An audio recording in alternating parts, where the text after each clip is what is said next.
Hi guys, magandang araw.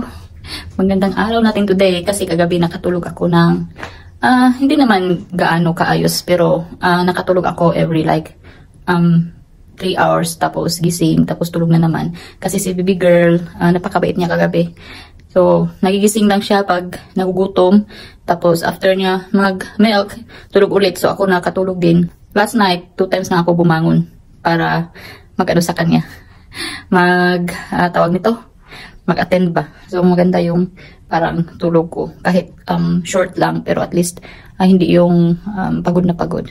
So si baby girl natin is yan, tulog na tulog. Paborito niya itong space na ito, yung lounger, tsaka nilagay namin yung naalala nyo yung mosquito net na para sa baby cat. Ano man siya dito, compatible din sa baby lounger, so ginamit na lang din namin kasi maraming ano dito, lamok at the moment. At ako sure kung kailan ito mawawala.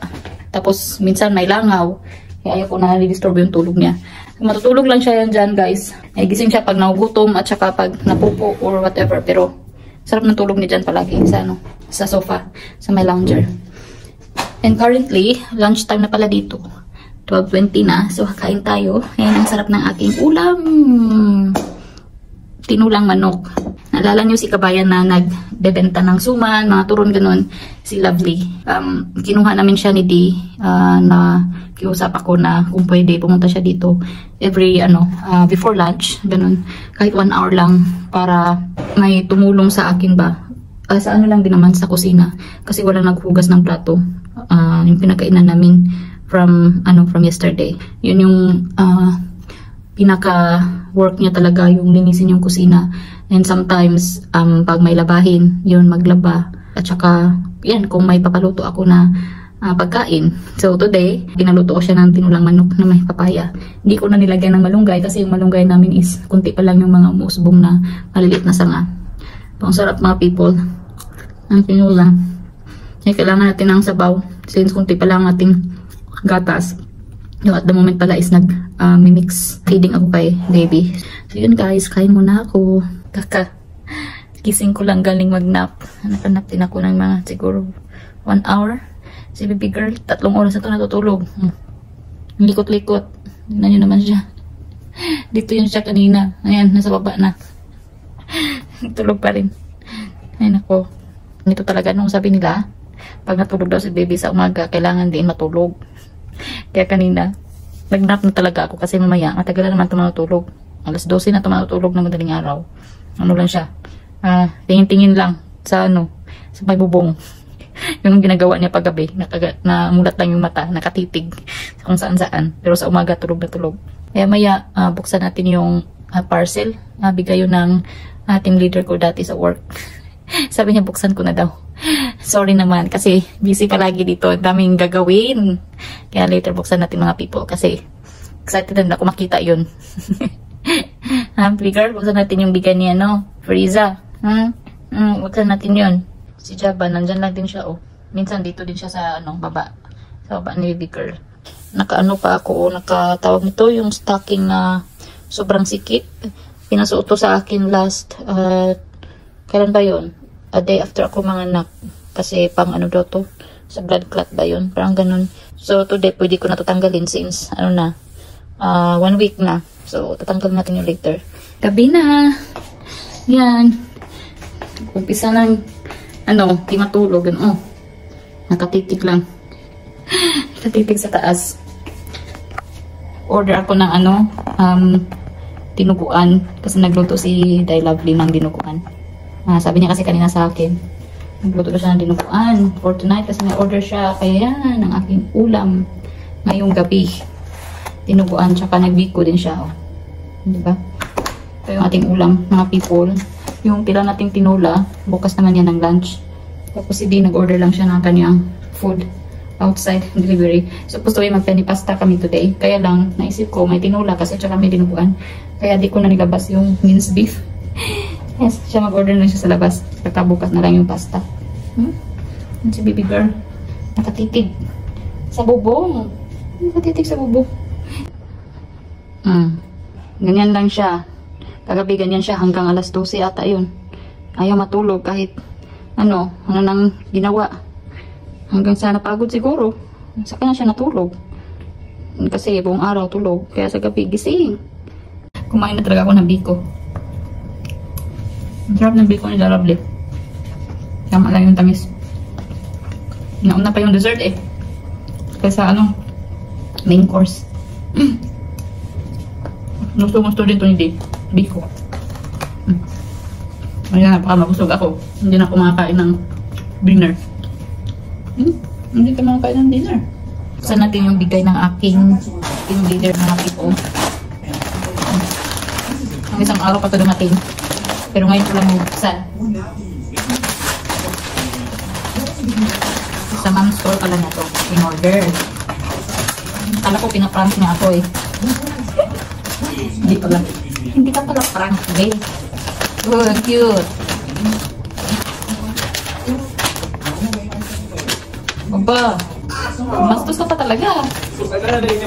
Ganda. Ha? She wants to drink more. Uy, gumastos ka talaga. Grabe to. Taloka ka man, be? Ala, thank you. Dami ko ng utang sa'yo. Parang ka na bibigay sa akin. Tingnan mo. Akala ko betchog. Baby yalo pala. Baby yalo. Oy! Okay, I'll make some milk. Okay, wait. Gawan ko na ng gata si bigger kasi umiiyak. Sorry. Umiiyak si bigger eh. Tingnan mo, B.O. Ginawa mo naman kasi ano, si betchog. Alam, cute. Kasya ba ito sa akin? O, di ba? Bagay sa akin.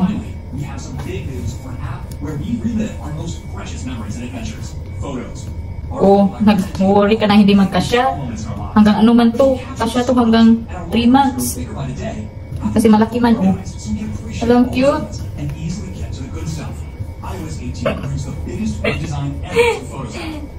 Sabi ko gawin fashionista. Yan talaga mga in-order mo pang fashion. Yan o, pictorial ako niyan. Send ko sa iyo. Ang dami naman in-order. Ang cute.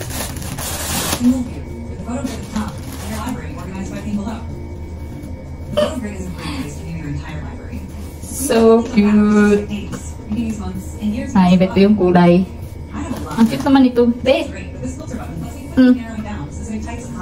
Partner pala to. Itong dalawa.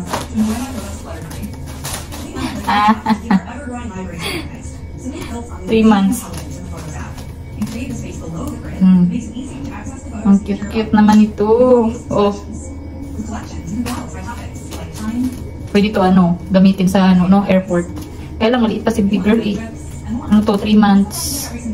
Oo, pang 3 months. Pero pagka pwede na ito magkasya after a month. Ang ganda pa ng tela. Sana all. Sana all talaga. Meron pa. Ito, last na to. Ayun, dalawa pa na to. Ikaw na talaga.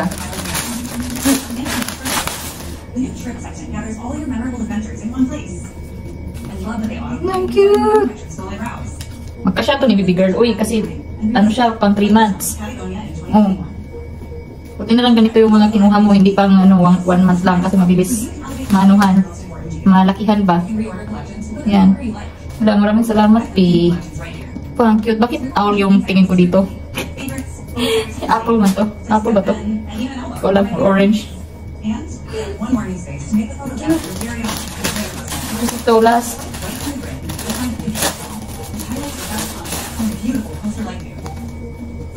Hello, sobrang ganda. Ang ganda ng ano nila. Damit. Sa mom store. Mayroon pa siyang pakap. Ang cute-cute. Ano to? Kasya to hanggang newborn. Kasya ata to hanggang ano? Mga 4 months. Ikaw na ah. Ang dami na akong utang sa'yo. Tapos ako walang nabigay. Wala nang bigay sa'yo. Ikaw lang palagi bigay ng bigay sa akin.